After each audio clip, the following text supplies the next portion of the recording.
I've made some great strides with this system a day later. It's the power supply I had from the John Bruno machine just wasn't working out. I think it's definitely failing, especially with the noises that it was making, so that's out of the question. I dug around and dug up another old PC that my friend Brian gave me a long time ago that is missing the supply, as you can see in the back. And that machine has some blown capacitors as well, but I had a power supply that would fit this. Yes, it does have the switch on the back, but this has a fully open bay, if you will, for that. So anyway, it's time to see if we can break this any further, especially after all the work I put in. I now have all of the Windows updates in. It's Windows 7 32-bit, 2 gig of RAM, Celeron 2.4 I think it was. And we'll give it a full boot. I replaced the CMOS battery and of course mounted the power supply in here. And the system is running quite well. This is certainly a very suitable machine for what it's going to be used for. I do have one other program to install on it as a test to make sure it would be sufficient for the task at hand. But other than that, it's actually a solid performer. What we're going to see today, if we can break this further. And by that, I had mentioned in a previous video that I have a Pentium 4 chip for this machine, which is right here. Yes, I'm on carpet, and I didn't ground myself, and you can rip me to shreds, that's fine. But like I said, this is old stuff, and nobody cares about it. Maybe this way is better with the light. And maybe it'll focus. Maybe you can read that.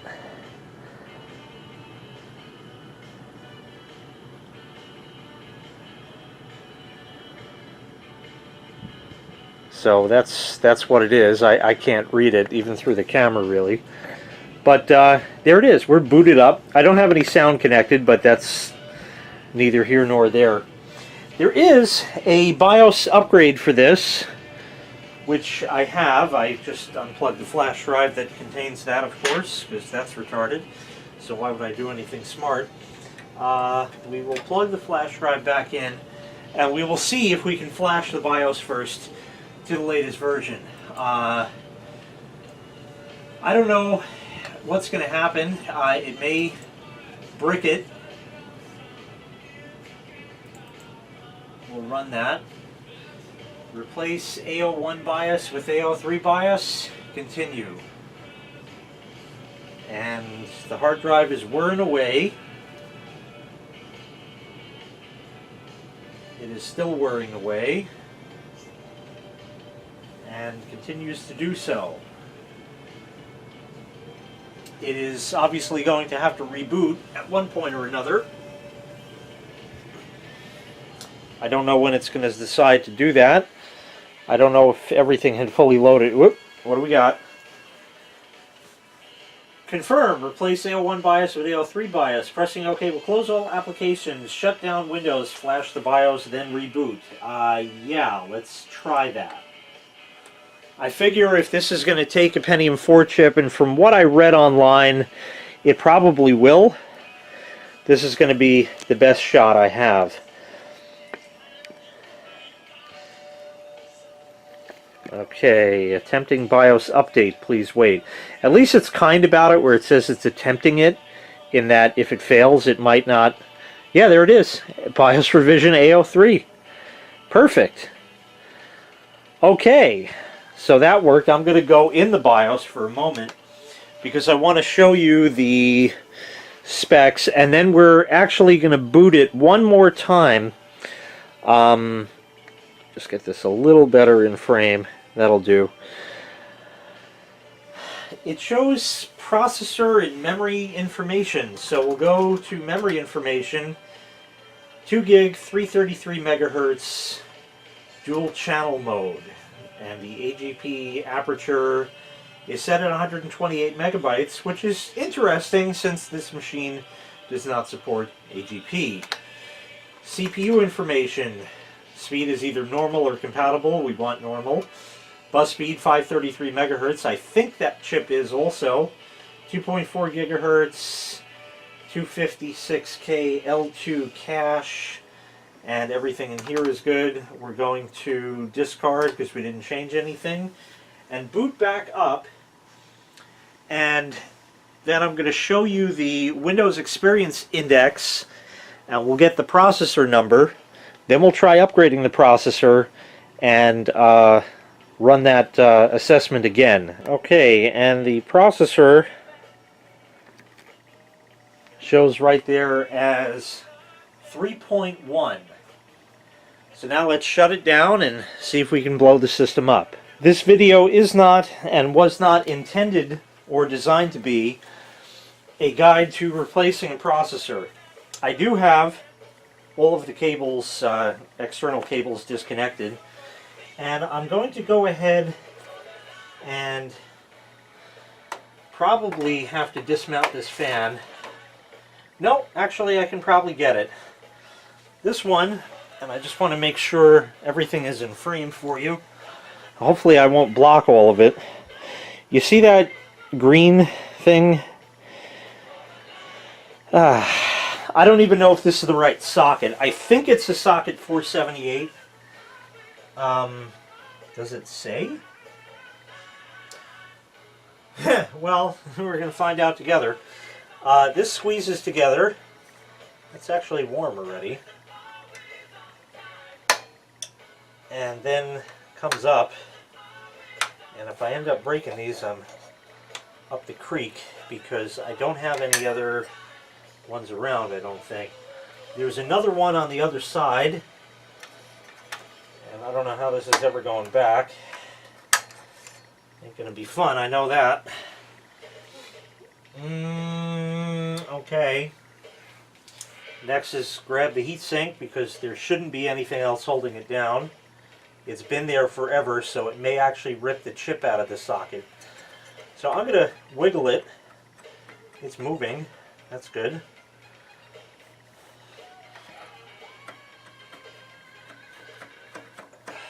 Why is it stuck? It should really just come up at this point. There should not be anything holding it. Or is there, are these clips? Yeah, there are clips on this. I did not realize. There it is. There! I think it's a socket 478. So, we have a shot at it. Yeah, there he is. Now, there is a marking that is important. There is a dot in the upper right corner, at least the way I'm looking at it. And we'll lift up the lever, pull the chip. There's dust on it. That's wonderful. The die is notched. You should be able to see that notch in the upper right corner of it. And that's the Celeron chip. We'll set that aside. Taking the replacement chip, which is this Pentium 4. This one, I guess the printing is upside down. That's interesting. Let's see.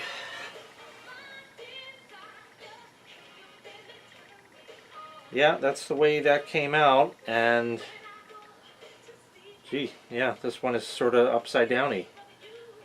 Okay, well, that's what it is. So, here goes nothing. We're going to drop this in.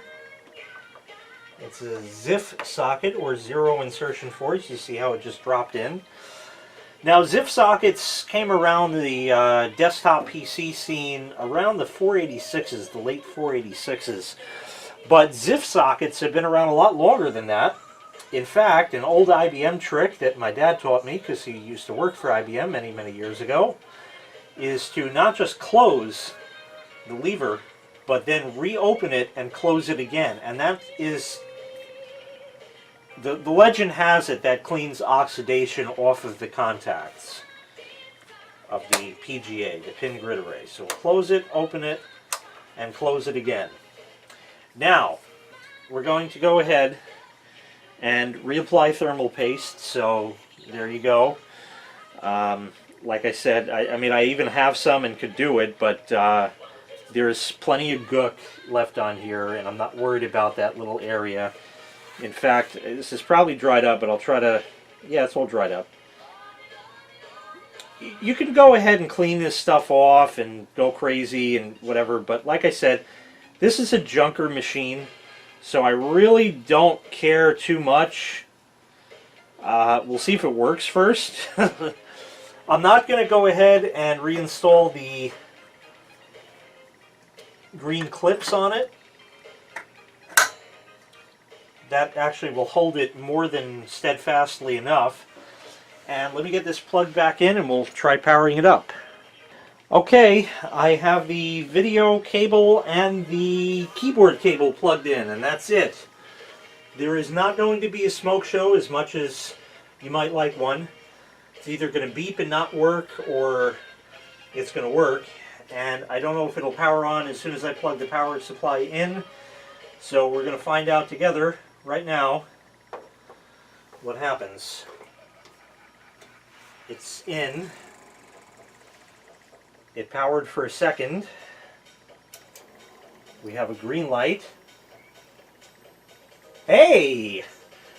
Let's go in the BIOS. Sweet! That's pretty damn awesome.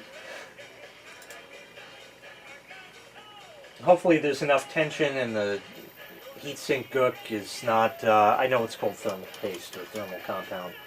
Memory should remain the same. 333 dual, yeah.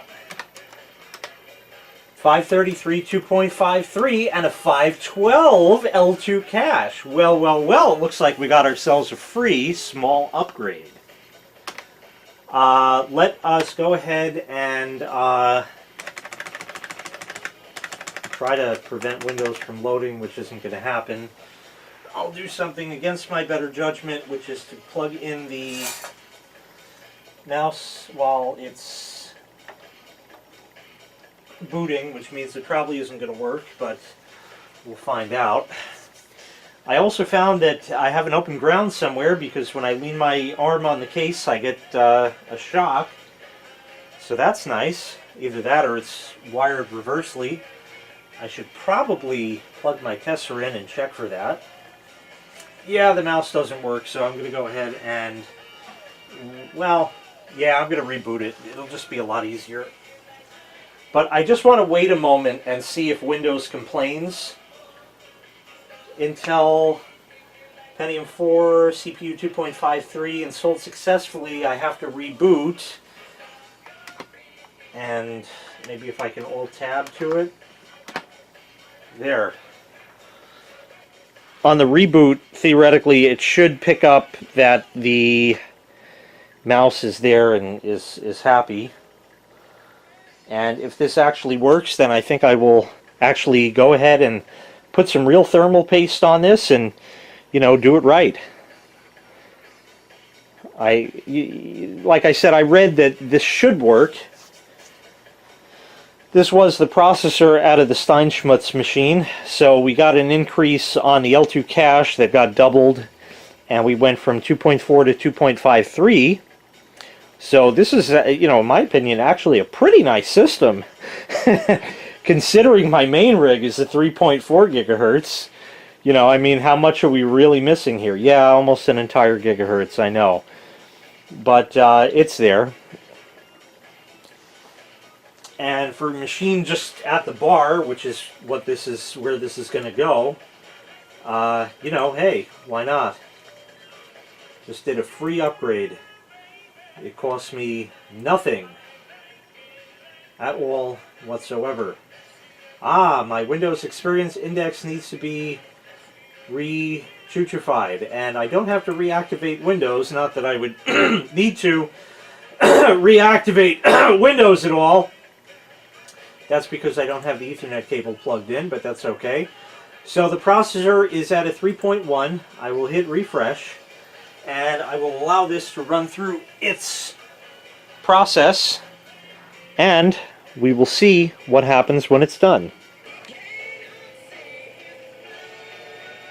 Okay, I don't know if you can see any of that. Sorry about that.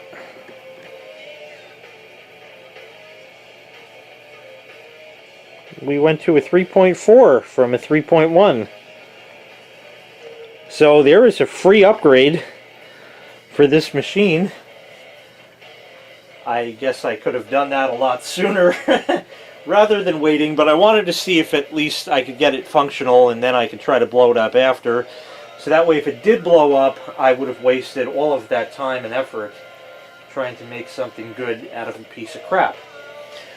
So there's just a few things left, which is, of course, to get the front panel for this thing and put that on. And, of course, I'm going to redo the gook on the processor, which I will show you.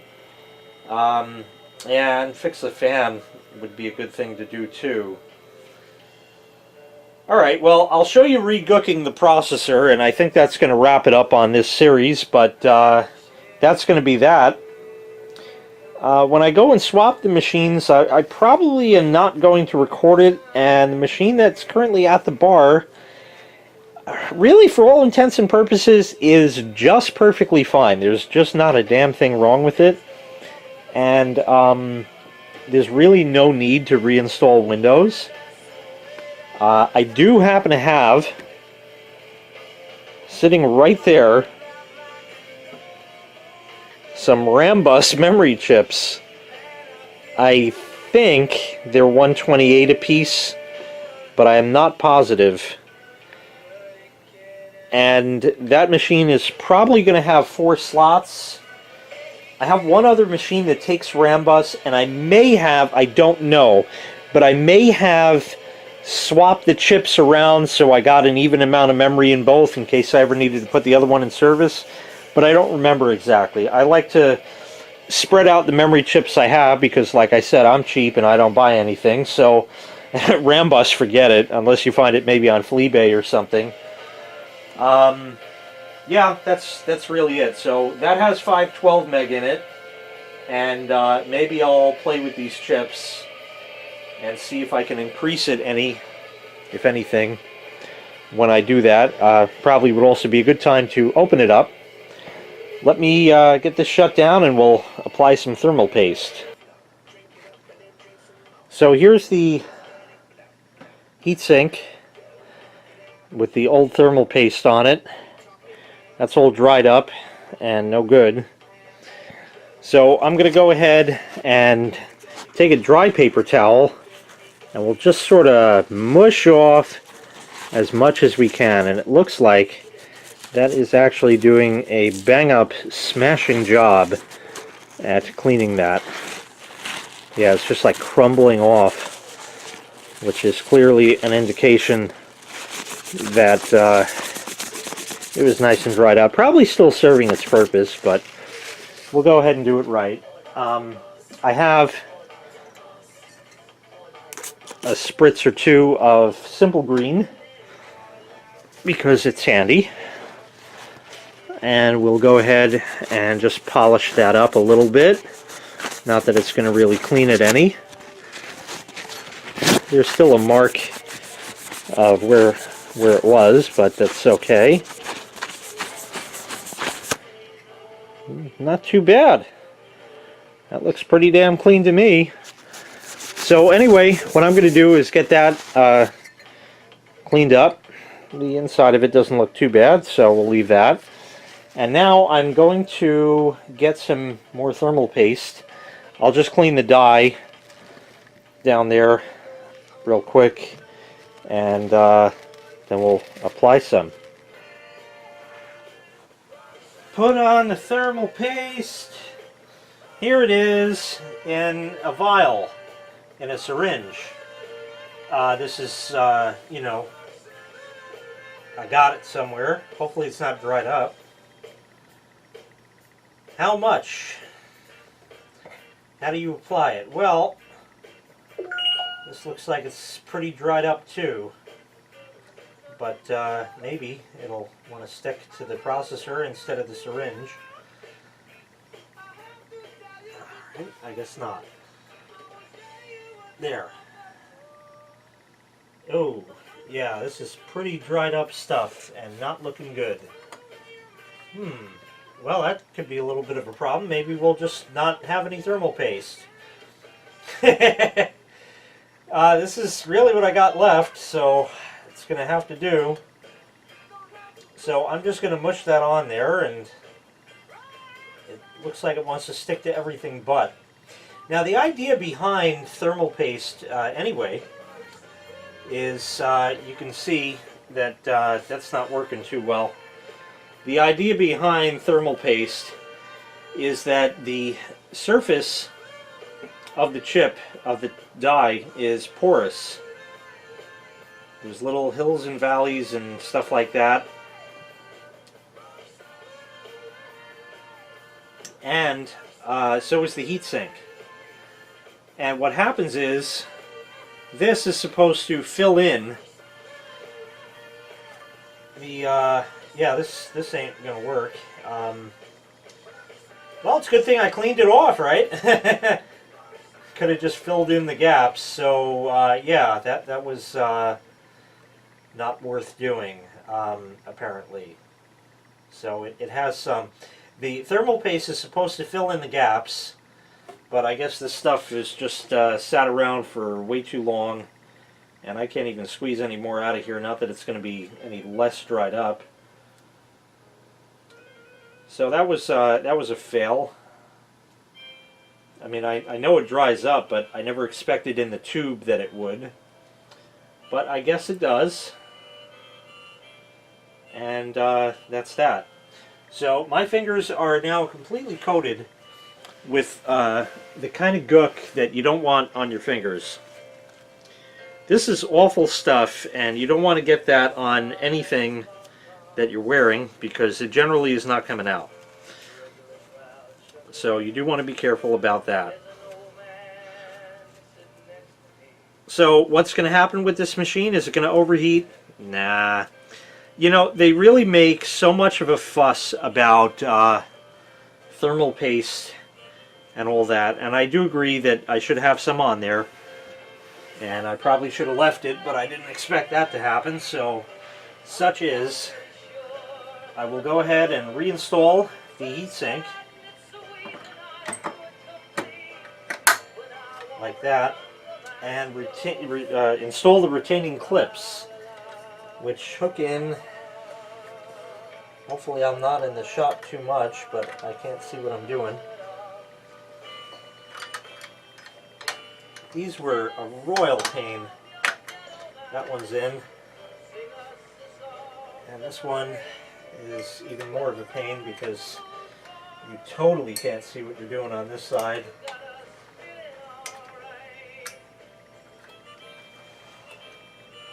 And the lighting here is not the greatest, so that further helps. But there it is, it's in. And I do need to service the fan. I know you want to see it work to make sure I didn't screw anything up. So we'll just do that, because otherwise I'm going to hear about it. So I will go and zoom the camera back out and on the screen, and I'll turn it on just to show you that, of course, it's still going to work. I'm not even going to bother plugging in the anything, and I got to get the phone.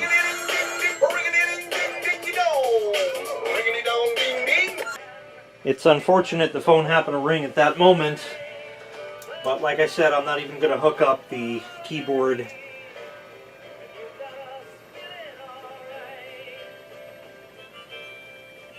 And as soon as the tube warms up, there you go. It still works. So I'll kill that before it goes to boot Windows and I have to shut down improperly. I'm going to service the fan separately, and I'm not going to make a video of that. I do thank you for watching this series on Use It or Lose It, trying to resurrect a complete, total train wreck of a computer and make it into something usable. As far as, is it going to overheat? Nah, I don't think so. I mean, the processor is never going to be pushed on this to the point where it's going to really get red hot anyway, and even then the heatsink is held down pretty good by the clips that are on it, so I'm not really concerned about it. Sure, I can go on eBay or Amazon and order myself some more thermal compound. Of course, if you want to help out the cause and send me a tube of that or a container of it, you're welcome to. Send me a private message. Thanks so much for watching. Hit like, hit subscribe, and we'll see you in the next video. Take care. Bye-bye.